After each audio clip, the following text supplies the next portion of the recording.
Once upon a sunny day in the charming town of Rainbowville lived a curious little boy named Milo. Milo loved colours and balloons more than anything else in the world.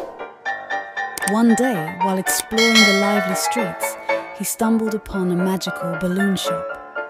Inside the shop, the kind old balloon maker, Mr. Whistleton, greeted him. "Welcome, Milo. Today you get to choose a special balloon," Mr. Whistleton announced with a twinkle in his eye. Milo's eyes widened with excitement as he scanned the room filled with balloons of every shape and colour imaginable. After careful consideration, he picked a radiant rainbow balloon that seemed to shimmer with its own magic. With his prized possession in hand, Milo skipped through the town, proudly showcasing his colourful companion. However, as Milo reached the town square, a sudden gust of wind snatched the balloon from his grasp. Heartbroken, Milo watched his beloved balloon float away. Determined not to lose it, he embarked on a thrilling chase through Rainbowville.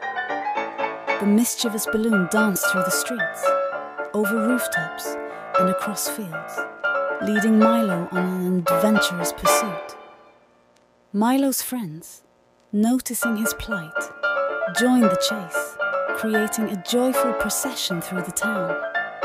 As they laughed and raced, Milo realized that the real magic wasn't in possessing the balloon, but in the shared joy and friendship it brought. Finally, the balloon slowed down, gently landing in Milo's outstretched hands. Exhausted but elated, Milo hugged his friends, grateful for the unexpected journey that brought everyone together.